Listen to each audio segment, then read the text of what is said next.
Slovenije Bistričana, brat in sestra Uroš Kraševac in Maruša Močnik sta dosegla Guinnessov rekord.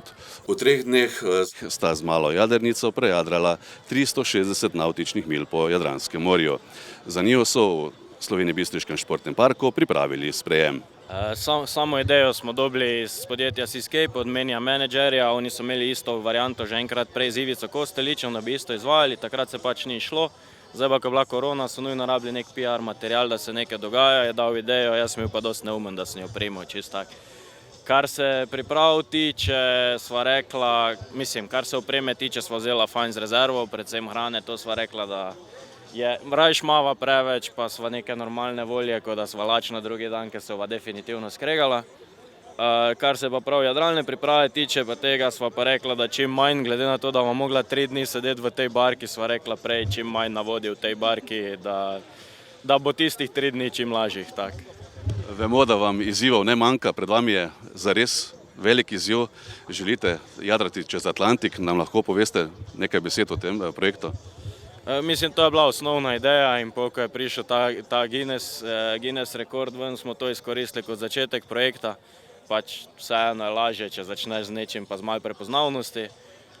Zdaj pa ja, letos septembra je Transat letošnji, na katerega takš nisem imel šans, da bi se kvalificiral, ki ga bomo izkoristili za to, da kupimo barko, pač eno rabljeno, ki bo letos tekmovala, pol pa drugo leto 2000 milj kvalifikacij, pa pol 2023 na regato. Jaz ne vidim razloga, da ne bi naredili kvalifikacij. Maruša, ste brez razmisleka sprejeli ta izziv? Žal ja, mogoče bi bilo smiselno, da bi vsaj malo pomislila prej, ampak ne vem, v končni fazi se je očitno izkazalo za dobro idejo, no. Nisem preveč razmišljala. Je pa res, da v prvo sem mislila, da se norca dela, no, tako da mogoče je tudi to bil faktor. Ko smo spremljali vajen podvig na spletu, smo videli, da ni lahko preživeti kar nekaj dni na takšni majhni jadrnici. Kaj je bilo za vas še posebej težko, morda pa tudi zanimivo?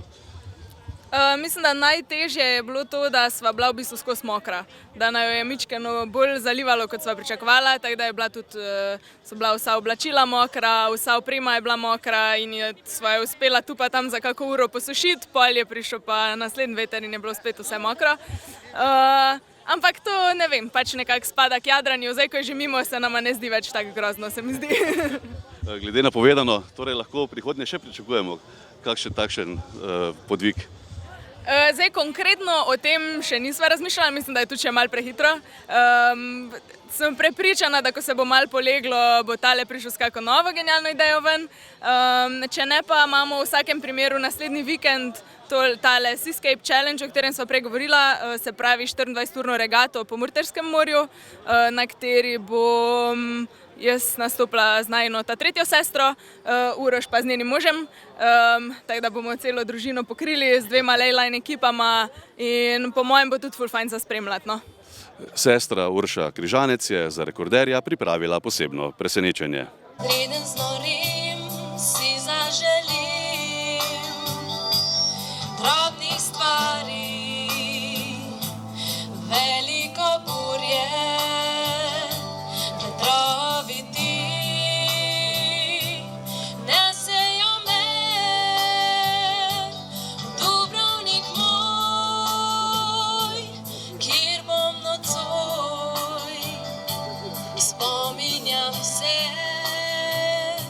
odplula sva stran, sam še 2 vala, pa sva tam. Jambor stoji, ključ ga drži, oprostil sem ti vse tiste mokre stvari. Plujem 3 dni, daleč več ni, Maruša Karorem smrdi. Spominjam se, odplula sva tja, narvala pa z nama, burja je bila.